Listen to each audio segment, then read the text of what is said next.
Ladies and gentlemen, good day and welcome to REC Limited Q2 FY26 earnings conference call, hosted by Elara Securities India Private Limited.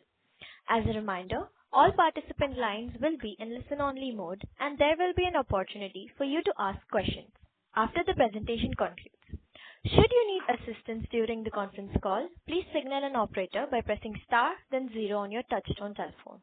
Please note that this conference is being recorded. I now hand the conference over to Ms. Shweta Daptardar. Thank you, and over to you, ma'am. Thank you, Shravani. Good morning, everyone. On behalf of Elara Securities, we welcome you all to Q2 FY26 earnings conference call of REC Limited. From the esteemed management, we have with us today Mr. Jitendra Srivastava, IAS, Chairman and Managing Director, Mr. Harsh Baweja, Director of Finance, Mr. T.S.C. Bose, Director of Projects, Mr. Mohanlal Kumawat, Executive Director of Finance. We express our gratitude towards the esteemed team of REC Limited to provide us the opportunity to host this conference call. Without further ado, I now hand over the call to REC team for investor presentation, followed by opening remarks by Mr. Jitendra Srivastava, Chairman and Managing Director, post which we can open the floor for Q&A. Thank you, and over to you, team. Thank you so much, and good morning, everyone. I shall now take you through to the investor presentation for the half year FY25-26. Just to inform you all, this presentation has also been uploaded on the website of REC and is also made available on the stock exchanges in compliance of the SEBI norms. The presentation is broadly covered into 6 areas, of which the first is the REC overview. As you know that REC began its journey in 1969 to develop power infrastructure sector in rural areas. From there on, it has graduated many folds, and in 2022, we were accorded the Maharatna status, which is the highest status for any public sector entity. And therein, we also poured into the power, the infrastructure and logistics sector in India, apart from the entire value chain of power sector. We have the highest domestic trade ratings of AAA, international ratings of Baa3 and BBB- at par with the sovereign ratings of India. We are nodal agency to flagship Government of India power sector programs. In fact, we are the first Indian public sector NBFC which is compliant with ISO 31000 risk management framework. We are a major player in the renewable energy segment and creation of India's green energy corridor.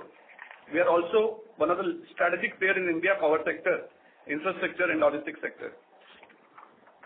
We are a trusted Government of India's arm, where we are supporting Government of India in various flagship schemes such as RDSS, Saubhagya, Late Payment Surcharge Scheme, Consumer Services Ratings of DISCOMs, and Integrated Ratings of DISCOMs, Deen Dayal Upadhyaya Gram Jyoti Yojana, NEF, and most recently the Rooftop Solar Scheme. We have a diversified asset portfolio across power sector value chain, that is conventional generation, transmission, distribution, renewable energy, and we have also diversified our portfolio into infrastructure and logistics sector as well. We have won various awards and accolades, and the most recent being we have been awarded the Best Financial Services Company by the Dun & Bradstreet. We have also awarded the Sustainability Icons Award for excellence in ESG initiatives.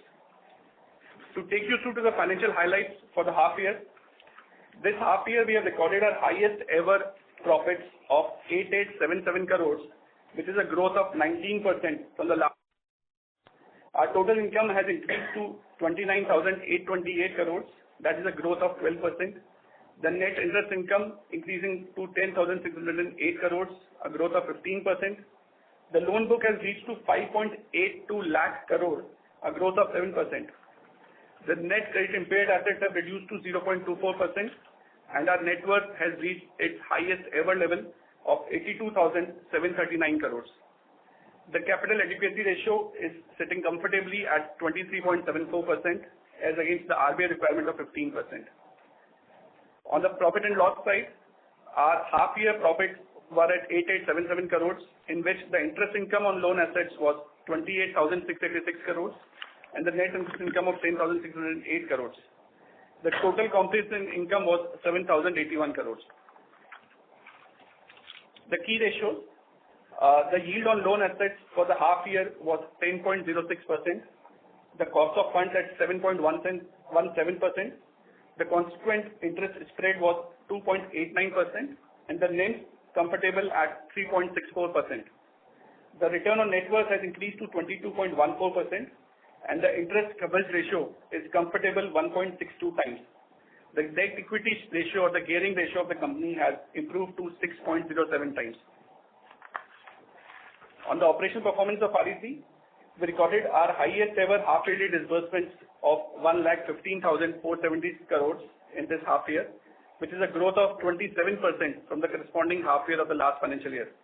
In the Q2 itself, we have disbursed close to almost 56,000 crores, which is a growth of 18% from the corresponding quarter of the last financial year. The distribution segment has constituted the largest area of disbursement at 69%, followed by conventional generation of 11% and renewables also of 11%. Consequent to such high disbursements, the outstanding loan assets have increased to 5,82,167 crores as of 30th of September 2025, of which the state sector constitutes 86% of the portfolio and the private sector 14% of the portfolio. On the segment-wise reporting, 27% of our total AUM is in conventional generation, 12% in renewable energy, 8% is into transmission, and distribution constitutes 40% of our total loan book, while the infrastructure and logistics sector constitute almost 10%. The borrowings of REC has reached to almost 5,07,000 crores as of 30th September 2025, which is diversified across all the areas of financing. To take you through to the asset quality, continuously improving the asset quality of REC, the gross NPA have reduced to 1.06%, and the net NPA have reduced to 0.24% as of 30th of September 2025. On the NPAs, we have been maintaining a provision coverage ratio of 77%, and on the stage 1 assets itself, the provision stands at 0.86%, and these stage 1 assets are roughly 96% of our total asset book. The stage 2 assets are about 2.77% of the total loan book, wherein we have created a provision of 2.10%. The stage 3 assets or the NPA assets are currently at 1.06%, where the provision of 77% has been created. And we are happy to inform you that in a continuous improvement of our asset quality, the stage 2 assets have been reduced by 52% in this current quarter itself from the last corresponding June quarter, where we have recovered a prepayment of 11,400 crores from Kaleshwar Irrigation Project, which was a stage 2 asset till 30th of June 2025. These remaining NPAs or the credit impaired assets are in advanced stages of resolution. We have total 11 assets, of which 10 are under NCLT, where a provision of 77% is there, and one project worth 12 crores is also being pursued outside NCLT with a provision of 20%. Now, to take you through the shareholder outlook, we have been consistently paying the highest dividend, and in fact, the board of directors have approved that interim dividend, the second interim dividend for the quarter of 4.60 rupees per share, which is in addition to the 4.6 rupees per share which was declared for the Q1 as well, thereby meaning a total dividend of 9 rupees 20 per share for the half year ended 30th September 25. The earning per share has improved to 33.71 rupees per share, and the book value at 314.21 per share. The shareholding pattern of REC has been given in the presentation, where you can see the PFC holds the 52.60% of REC share, while the FII hold almost 18% of total equity of REC. I'll quickly take you through the ESG initiatives of REC, where we formalized our ESG policy was adopted by the board in January 2023, and most recently in August 2025, we have published our second ESG report, which is referenced to GRI format, submitted to CDP responses. We have taken various ratings from ESG, and in fact, our renewable loan book has grown by more than 3x in 5 years, which gives a commitment of our ESG framework. In the last so many years, we have sanctioned almost 61 gigawatt plus of renewable energy projects which have an emission avoidance potential of 71.2 million tons, equivalent to 2.85 billion trees. The ESG and its highlights have also been given in the presentation. With this, now I'll request CMD sir to kindly give his opening remarks. Thank you so much, Supreet. A warm welcome to my colleagues on the board, and a very warm welcome to all the investors who have tuned in to listen to our conference call. A very good morning to all of you. As all of you know, Supreet has just given you the basic statistics with regard to the performance of REC, and I'm very happy to declare that the first half of 25-26 has been very good for REC and for its shareholders. A few notable highlights I would just like to reiterate. They have already been spelled out. Highest ever half-yearly sanctions of 2.5 lakh crores, that is almost $28 billion, were sanctioned in comparison to roughly 3.37 crore of the same period last year. So we are looking at a growth in sanctions of almost 34%, which is fairly large in any terms. Even if you look at actual disbursements, REC recorded its highest ever half-yearly disbursements of 1.15 lakh crores, which is almost $13 billion, which is an increase of 27% over last year's same time. Our loan book has increased by 7%. We have received prepayments of almost 49,000 crores, that is $6 billion. Had this prepayment not been received, the growth in the loan book would have been almost around 16% on a year-on-year basis. Now, let me clarify one thing.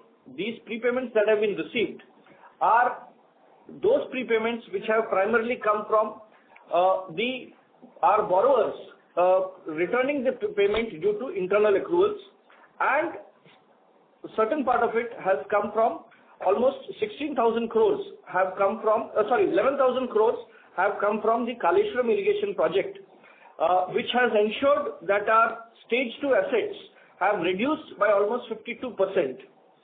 So this we consider as a major achievement, and we are very happy that today REC has a committed order book of nearly 2.5 lakh crores, which will support future growth. We estimate that even if we continue our disbursement at around 9 to 10%, we are confident of getting 11 to 12% loan growth in the coming years. As all of you know, we have very categorically said that by 2030, our loan book will touch 10 lakh crores, out of which the renewable sector, we are anticipating it to contribute to 30% of our loan book, which is 3 lakh crores. I would like to inform all our investors and our shareholders that we are well on track to achieving this. We are maintaining our steady pace. We are moving up to our target, and we are very, very confident that come 2030, REC will be a 10 lakh crore loan book company. Continuing this point, REC has recorded its highest ever half-yearly profit of almost 9,000 crores, which is a growth of almost 20% on a year-on-year basis. And our net worth has grown by almost 15% over last year. Continuing our stakeholder engagement, we are very happy that we have declared the second interim dividend also of 4.6 per share. This works out to almost 9.2 rupees per share on a face value of 10 rupees per share. We are very, very bullish on the power sector. We estimate that almost 46 lakh crores will be required over the next 4 or 5 years towards the entire power sector. For example, we are looking at the renewable energy capacity going up to 500 gigawatts, where we are anticipating a market business of roughly 21 lakh crores. We are looking at additional thermal capacity of 80 gigawatts, looking at roughly 5 lakh crores. We are looking at additional hydro capacity of 21 gigawatts, which is around 1.16 lakh crores. We are looking at new nuclear capabilities of almost 22 gigawatts, roughly 2 lakh crores. New pump storage projects with a capacity of 50 gigawatts, with an approximate market potential of 1.85 lakh crores. Battery storage plants of roughly 74 gigawatts, which is expected to touch around 1 lakh crores. And corresponding investments in the transmission and distribution, which should roughly aggregate around 13 lakh crores. So even assuming, as we very fondly say, that out of every 4 bulbs glowing in India, 1 is financed by REC, which is an indicator of a roughly 20 to 25% market share, even if we maintain it, we are looking at roughly 10 lakh crores over the next 5 years. With our current loan book of around 6 lakh crores, we feel very confident that we should be able to touch 10 lakh crores by 2030. As you know, we are anticipating a huge power demand from data centers. We are anticipating that tariff reforms will keep on happening. We are very confident that payment security mechanisms to ensure that DISCOMs are able to pay power generators on time will only strengthen over the years to come. The clean energy integration is going to improve further. The battery storage systems, the pumped hydro, all of these are going to increase exponentially over the next few years, and these will further reinforce our clean energy integration with the compliance to the net zero achievement goal of 2070. We are very, very happy that we are partners with Government of India, Ministry of Power, and we are the national implementing agency for two very, very prestigious schemes, the revamped distribution power sector scheme and the rooftop solar scheme, the PM Surya Ghar Bijli Yojana. In PM Surya Ghar Bijli Yojana, we are the single implementing agency for the very ambitious program, and this ambitious program seeks to target 1 crore households by 2028, and we are very, very happy that so far we have touched roughly 17 lakh households have been covered under the rooftop solar scheme. And if you look at the progress in the last 6 months, that alone accounts for almost 7 lakh households being added to this. So our progress has been very encouraging in the rooftop solar scheme. Similarly, in the revamped distribution sector scheme, where we handle 19 states and UTs, we are very happy with the progress of our states, and we are very confident that with the power regulators coming on board, with the state governments paying their subsidies and showing their commitment and renewing their political will from time to time, we are very, very confident that India's power sector is not just growing, it's transforming. At REC, we are proud to be financing this evolution. We realize that we are not just financing projects, we are enabling national priorities. Our portfolio, which spans generation, transmission, renewables, distribution, aligned itself with energy transition and smart grid initiatives. We are very confident that we will continue to play a significant role in the government's overall objectives. I would also like to mention that our foray into infrastructure will keep on continuing. We are actively looking at new avenues of growth. Very recently, we have, even as we speak today, we will be signing an MOU with the Ministry of Shipping for investment in the maritime sector of our country, shipping and maritime sector of our country. Similarly, the metros, the ports, the road transport schemes and the road transport projects, any good infrastructure project which has steady revenue streams is going to be our priority, and we are working very hard with the state governments and with the private sector partners to ensure that going from strength to strength. As I conclude, I extend my heartfelt gratitude to the Honorable Minister of Power, the Honorable Minister of New and Renewable Energy, the Honorable Minister of State for Power and Renewable Energy, the Secretary Power, and all esteemed officials of the Ministry of Power for their steadfast support and visionary guidance. Last but not the least, I would like to thank my colleagues on the board and the wonderful employees of REC who are working very, very hard to ensure that REC expectations and we achieve on our commitments. Thank you so much. Over to you.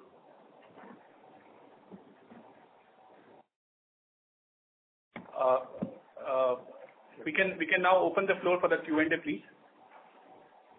Thank you. We will now begin the question and answer session. Anyone who wishes to ask a question may press star and 1 on their touchtone telephone. If you wish to remove yourself from the question queue, you may press star and 2. Participants are requested to use the headsets while asking a question. Ladies and gentlemen, we will wait for a moment while the question queue assembles.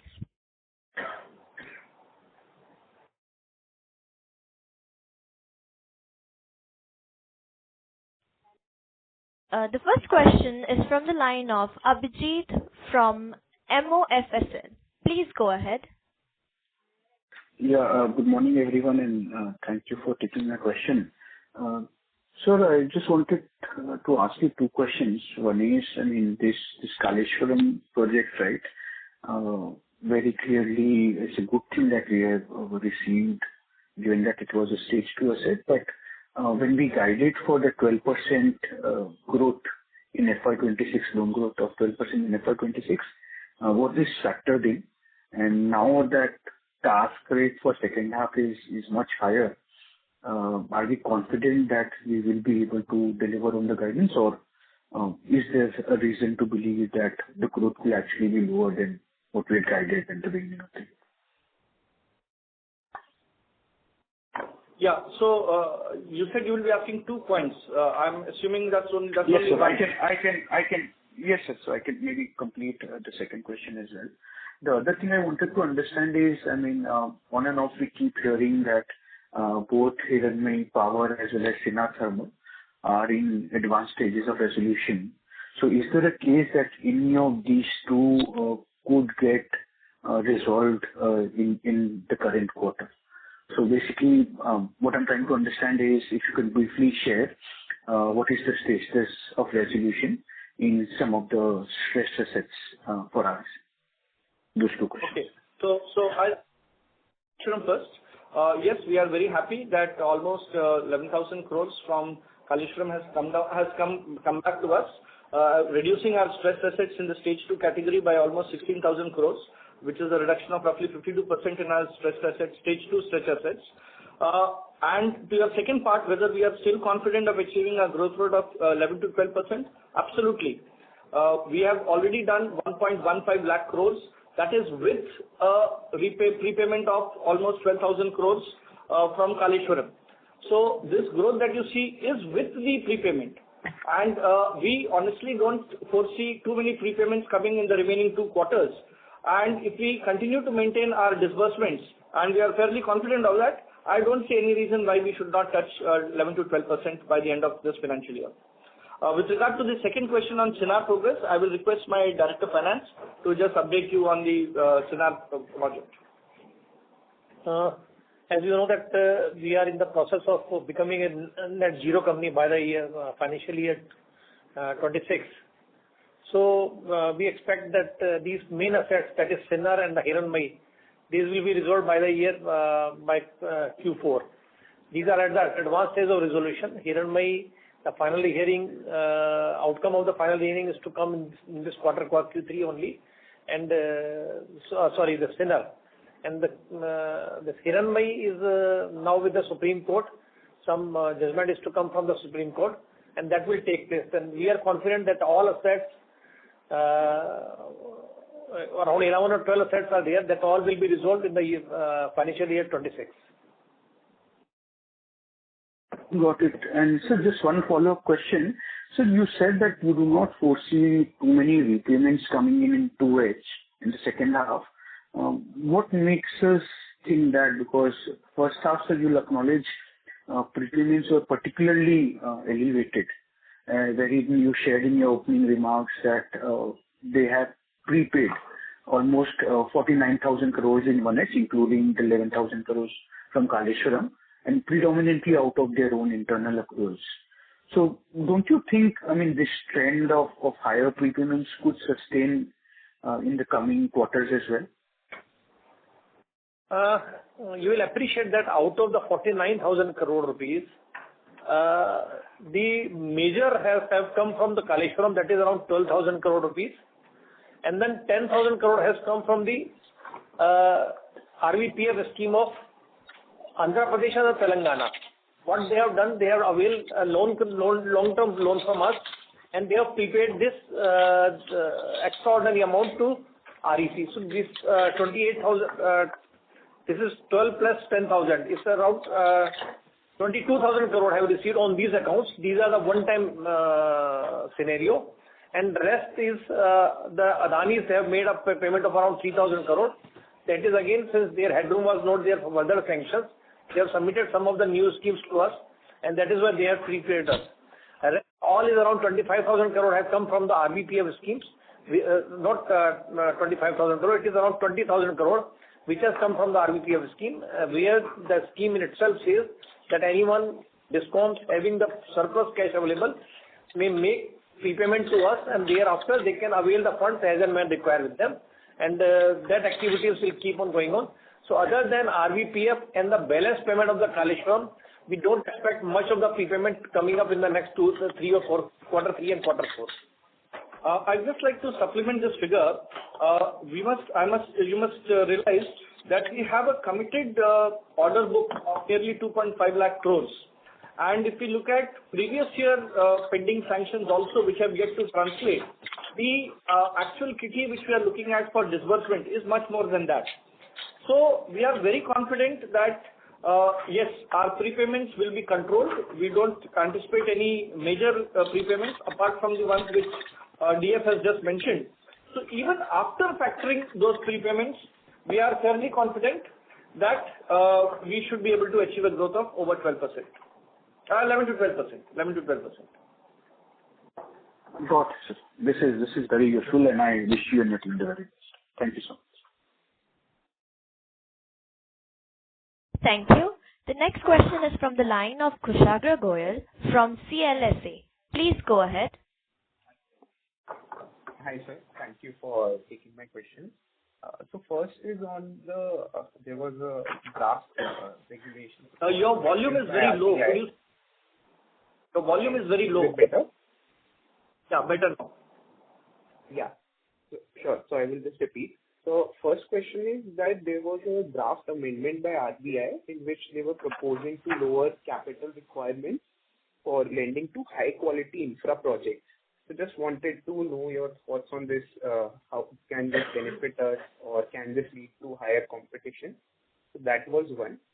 Second is on your margins. So just wanted to understand that as RE shares will increase in our books, can that lead to lower margins for us? How should we broadly think about that? So those are my two questions.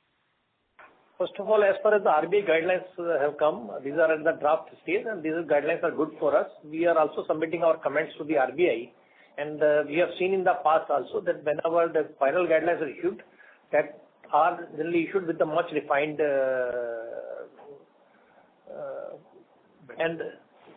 if you see that these guidelines basically have come as a replacement of the earlier PPP guidelines which were in place. So these are the guidelines in a much better shape, and we expect that the feedback from the many of the institutions that in that case that we can expect that these guidelines will be in a much better shape.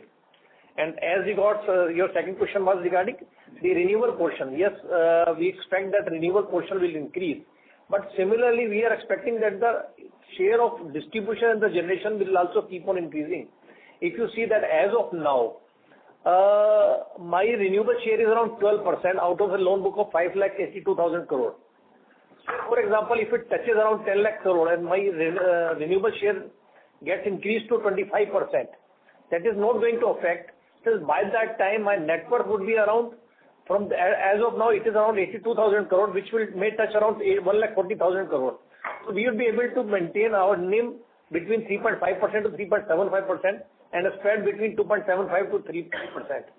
Since whatever the benefits to pass on due to the competition in the renewable sector, that some of that it may come from the growth of the Generation. Growth of the network, as well as the new business, which is high building business, that is coming from the generation and the distribution sector. Got it, sir. Thank you. Thank you. The next question is from Kunal Shah from Citigroup. Please go ahead. Yeah. So the question was particularly on margins for this quarter and say in terms of the overall cost of funds. So the borrowings have remained flat, or it has come off marginally on a quarter-on-quarter basis, but still the finance cost is up quite a bit.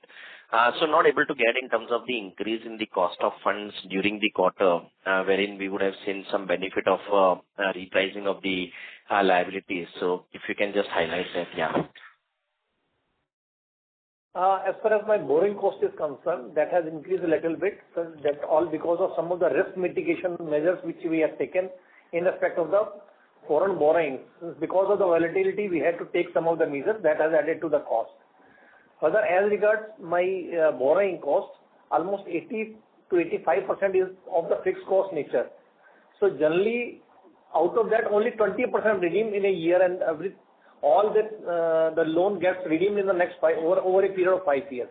So that affects in the years to come, not immediately affects my borrowing. Yeah. So because of this, the extra measures which we have taken and the fixed nature of my borrowing, this has just increased from 7.12% to 7.17%. Okay. So for the quarter, it would still have been higher. It would have been like, say, 10, 12 basis points increase. This is for the first half, which you are indicating. And in terms of so this was largely maybe on this 1,55,000 crores of foreign currency borrowings. Was there some risk, maybe some cost which was incurred on the hedging? And now when we look at it in terms of the overall hedge, out of this 1,55,000 crores, how much is hedged and how much is unhedged? As far as my hedging for this foreign borrowing portfolio is concerned, almost 99% is hedged, which is as per the RBI guidelines. Okay. So maybe what was the cost incurred towards what you mentioned, like maybe in terms of optimizing the foreign currency borrowing, which led to increase in the cost. So what was that cost related to? I can say that in terms of the paisa, it is around 8 to 10 paisa, which has added to my cost of borrowing. Okay. Okay. No, I was just checking in terms of the nature, yeah. That all because of the increase in the production level which we have taken. We have taken a Seagull based of hedging. So in that case, we have increased the EKI level so as to give us the more protection against any of the volatility which is happening in the international market. Perfect. Got it. And secondly, if you can quantify based on, obviously you are expecting a lot of resolutions coming through in the second half towards all the NCLT cases, even though the quantum is still like 6,000 odd crores. But eventually when we look at it, what could be the repayment run rate which we can expect over next couple of quarters and for the second half? The repayment or the prepayments? You are asking about the repayments? Prepayments, yeah. Both put together in terms of the expectations. Actually, every month we have a repayment of around 8 to 9,000 crore rupees. That is a regular repayment. And other than we have the prepayments on account of the RVPF, which I have just mentioned, the characteristic of the scheme itself permits that borrowers can always make a prepayment whenever the cash surplus is available with them. And thereafter, they again seek the further funding from us whenever they need the fund. So that will continue to happen in our portfolio. But for the rest of the things, we are not expecting much of the prepayment except what we have just said in the beginning of our conference. That is coming from the rest of the amount from Kaleshwaram, that is around to the tune of 5,000 crore rupees. And I don't think that other than that is anticipated. Maybe another 5,000 more. Another 5,000 more per quarter may come. Okay, got it. Okay, thanks and all the best, yeah. Thank you. The next question is from the line of Shripal Doshi from Equirus. Please go ahead. Hi sir, thank you for giving me the opportunity. So firstly, just wanted to have some clarity on this Kaleshwaram project total exposure and with respect to incremental prepayments, all of it would be received in 3Q itself, or that can get let's say split into 2-3 quarters sort of a time period. Kaleshwaram total outstanding was around 17,000 crore rupees, of which 11,800 crore have already been received. Rest, since it is a stage 2 asset and we have always focused on the quality of the assets, so that is why we have recovered this much amount from the Kaleshwaram, and that has gone into some kind of litigations also.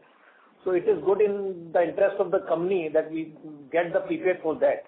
So that is why we decided to accept the prepayment for the Kaleshwaram loan. And we expect that the rest of the amount may come in Q3 and the Q4. But it is good for the company that the stage 2 asset gets lowered.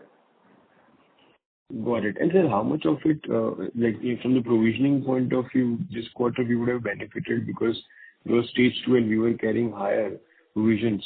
So, how much of the provision got reversed or released because of this prepayment during the quarter?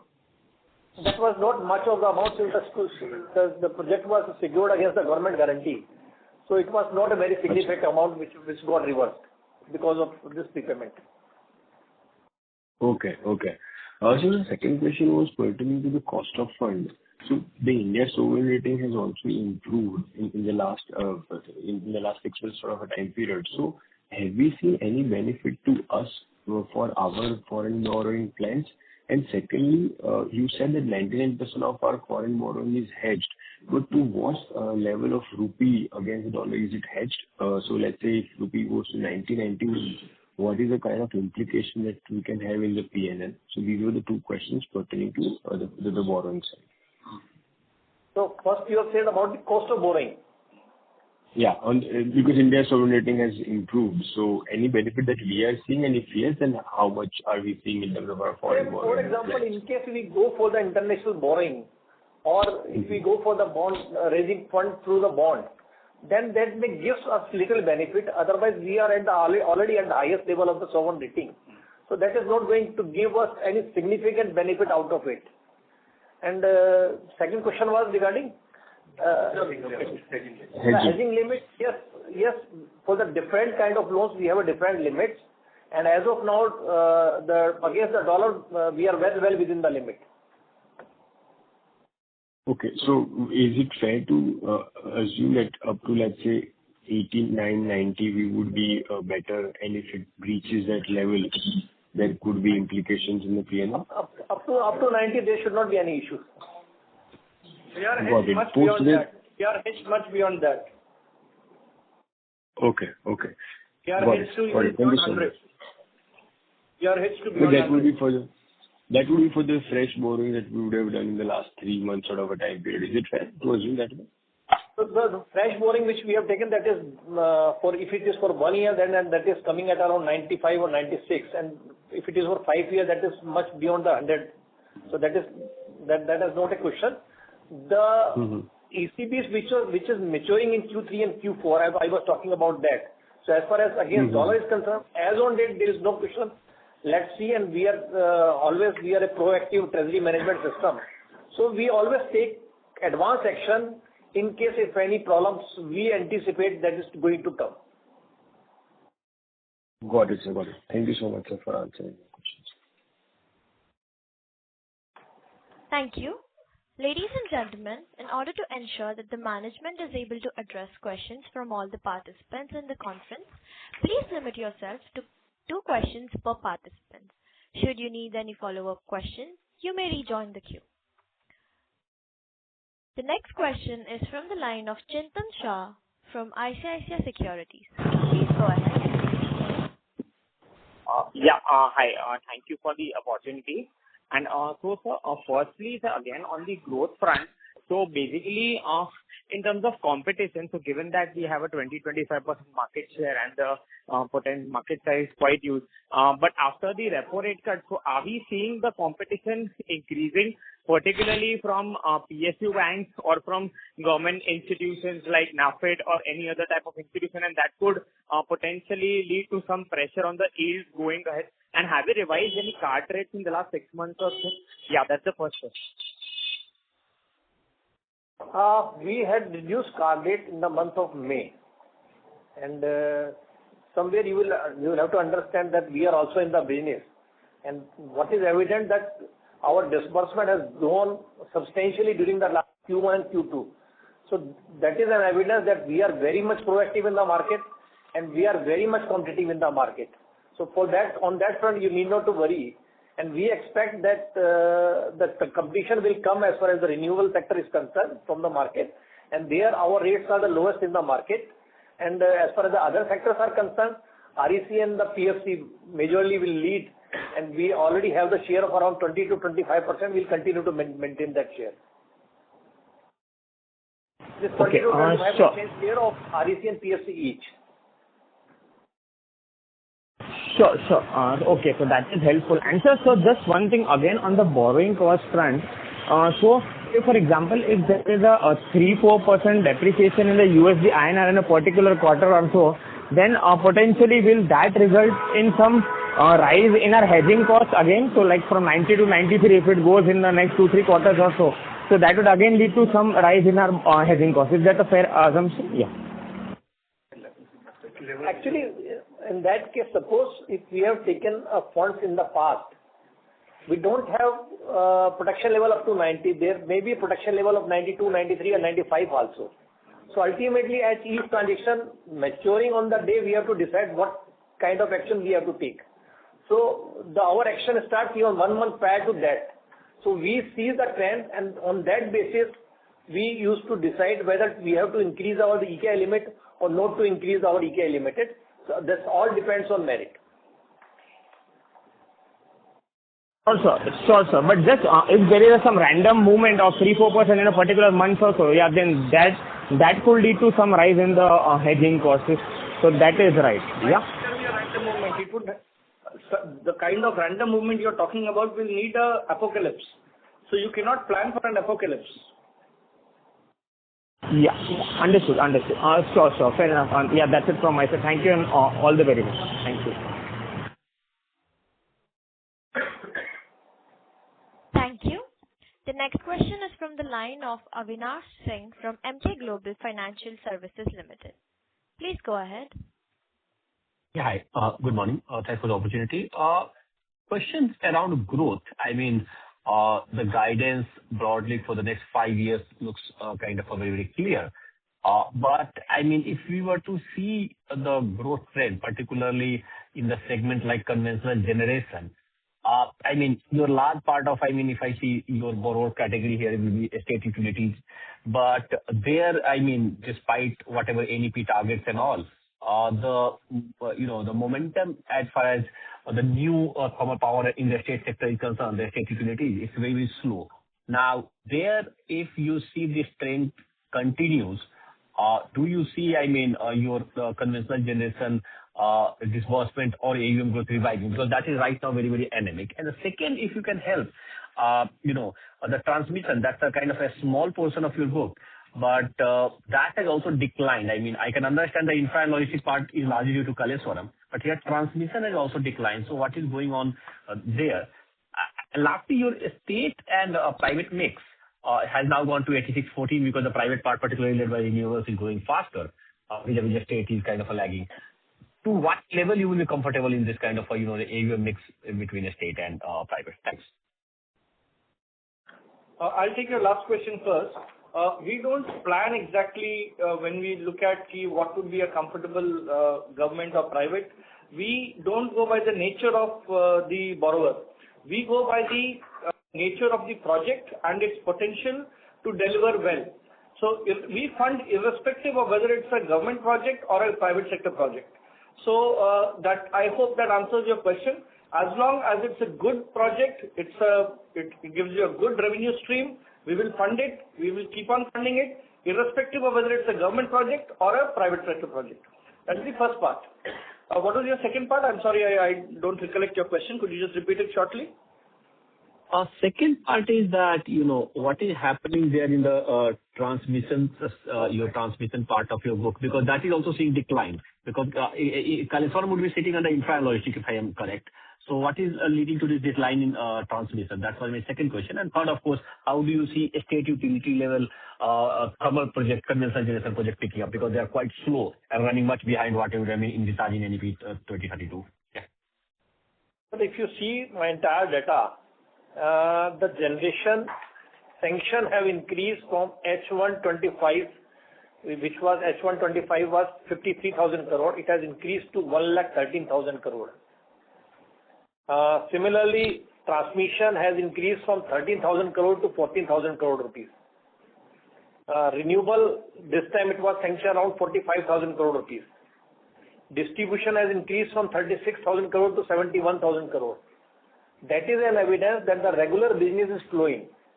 And we are not seeing any kind of challenge in taking up these projects by these state sectors, since these projects have come with the DPR with us. These have been duly appraised, and the projects which have come up for sanction will be definitely implemented by the states or the private sector wherever it is.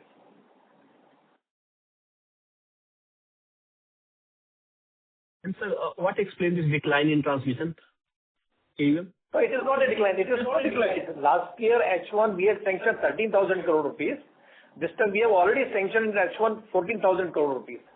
So it is not a decline. As far as the disbursements are concerned, sometimes what happens that some of the disbursement in distribution schemes takes place at the early phase, whereas in transmission it takes at a later phase.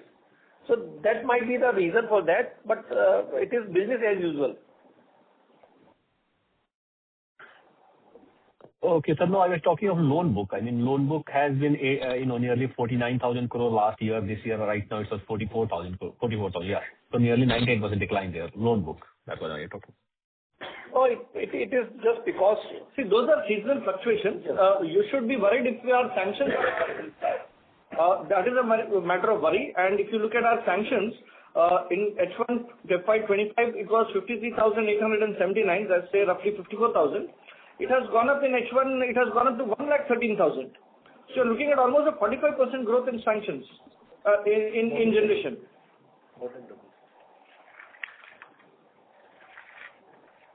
Okay, sir. Thank you.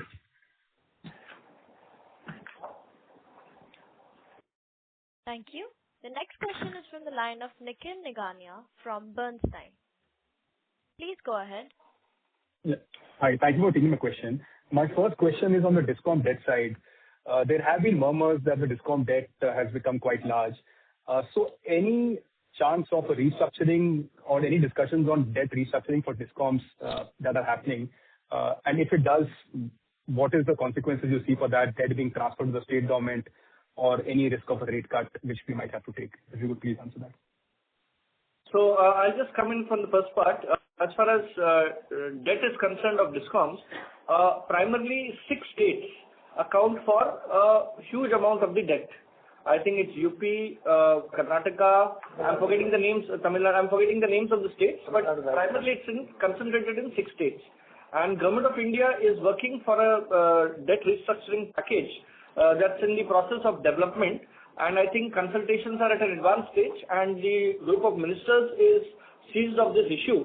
So it would not be proper for me to comment on this until something more concrete has come out. But let me assure you that whatever is finally taken, I think a better balance sheet on the distribution sector will only yield better results for us, because then capex can really take off. Once the debts are cleared, the capex of DISCOMs will really take off, and that is when I think other indices like electric supply, reliability of supply, hours of supply, quality of supply, all these things will go up.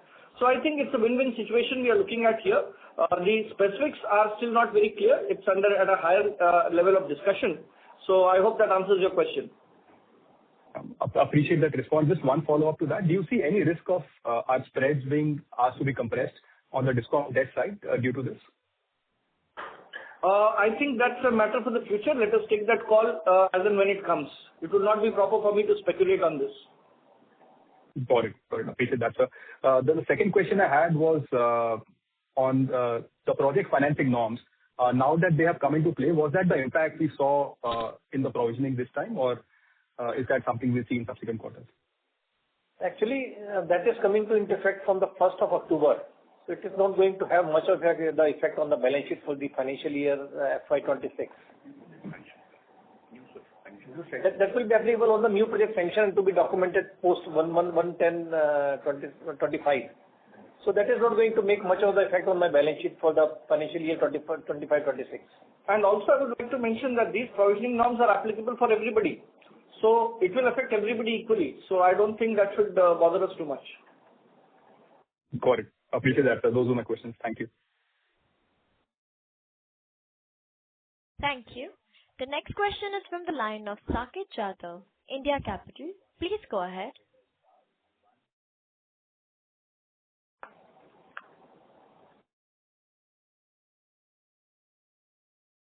I think we can take the next person.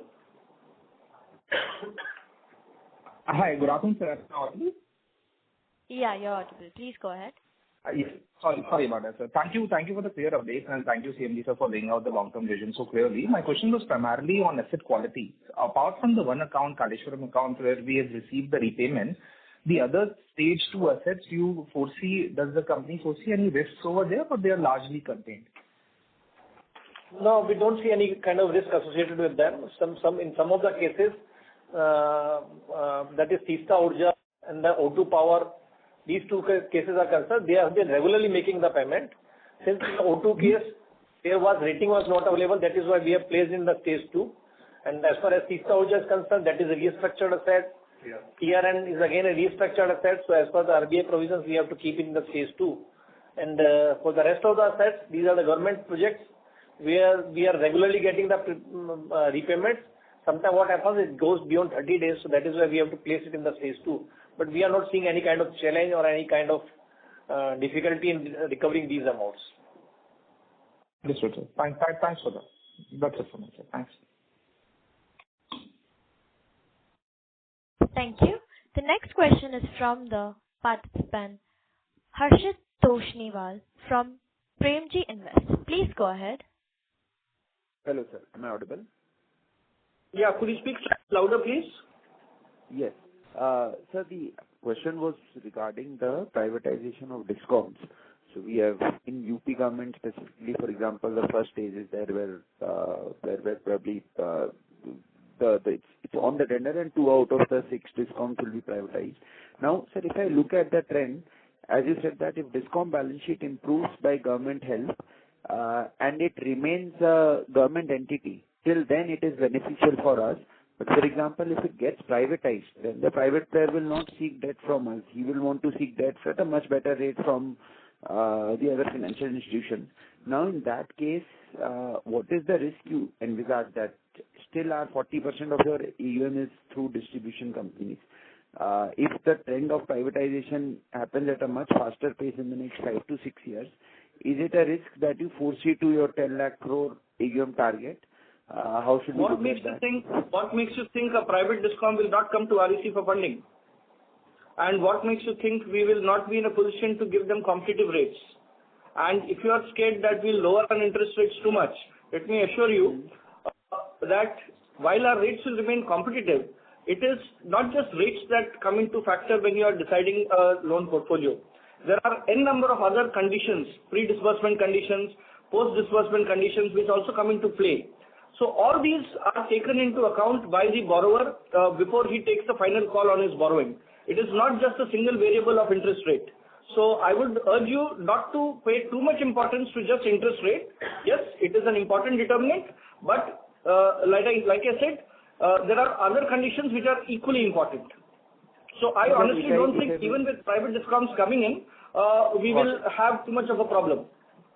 Got it. But do you, sir, the point was that, for example, if it's a Tata and if they are running a particular DISCOM, then will their propensity to take debt, so obviously rates being one of the factors because of the fundamental balance sheet of that DISCOM being much better and it being a private player, do you think the competition in that segment increases and that creates some pressure for us? So I'm seeing more economically, how will say if it's a Tata Group on the other end, how will they decide on the selection of the lenders?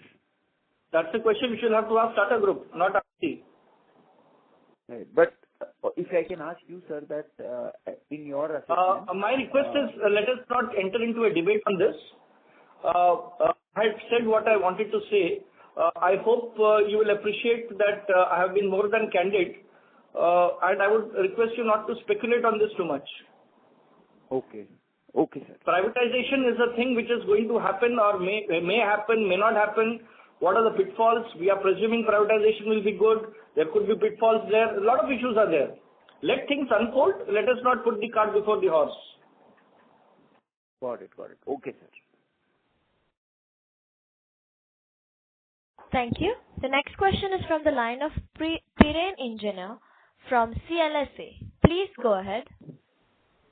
Yeah. Hi, sir. Thanks for taking my question and congrats on the quarter.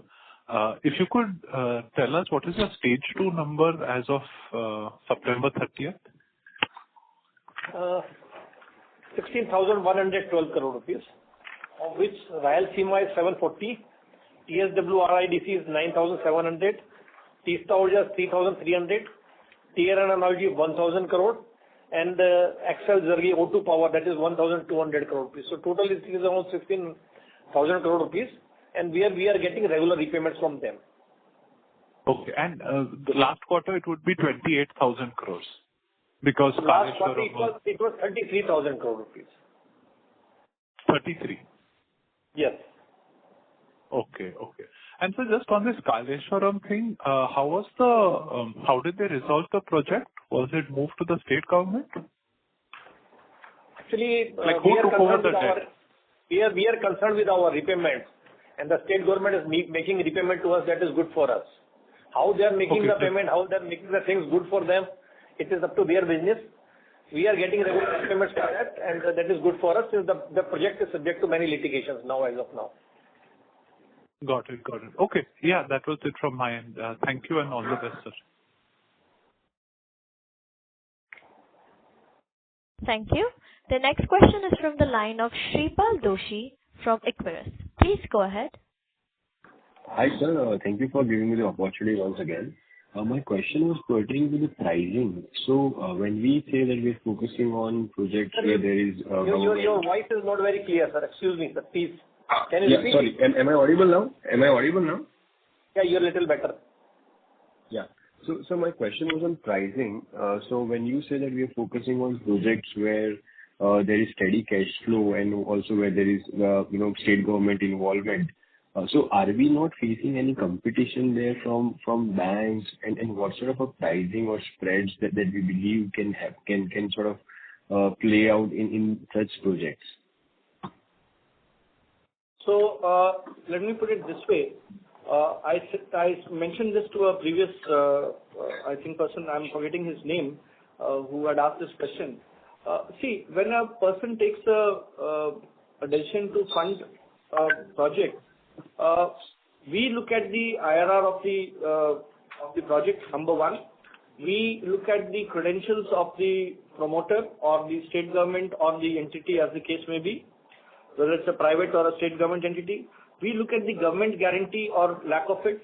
We take that into consideration. But having said this, the borrower also, apart from the interest rate, looks at ease of delivery, ability to decide fast, ability to take decisions based on peculiar conditions which they are facing, ability to relax conditions to suit their interests. I think REC scores very high on all these other parameters. That is not to say that we don't compete on the interest rates. We compete on that also. I think overall we are a good package. Got it, sir. Got it. That answers my question. Thank you.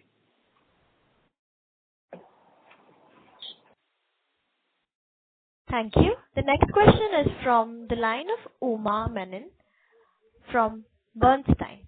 Please go ahead. Hi, sir. Thank you for taking my question. I was just one thing that I wanted to get clarity on was the increase in provision expense during this quarter. If you could just break it down on what were the factors for that expense and how much was the reversal from Kaleshwaram. If it's readily available, you can share it. Otherwise, we can email it to you. I think we'll email you the details. Sure. As far as the regular disbursements are concerned, we have made a provision of 371 crore rupees, and in the half year, that is for the half year. And some reversals have taken place because of the re-ratings of the borrowing agencies. That was 561 crore rupees. Then LGD change is minus 101 crore rupees. Then delay in COD, we have made an extra provision of 106 crore rupees. Then reversal on account of TRN Energy, that was 272 crore rupees. So overall, for H1, it is minus 490 crore. All right, sir. Thank you, sir. Thank you.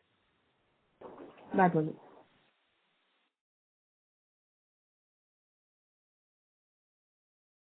Thank you. Due to time concerns, we have to come to an end of the question and answer session.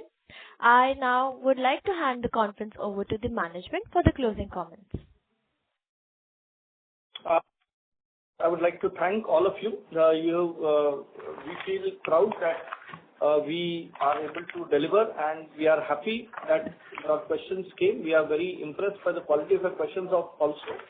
And we look towards your questions also as possible indicators or as correction strategies.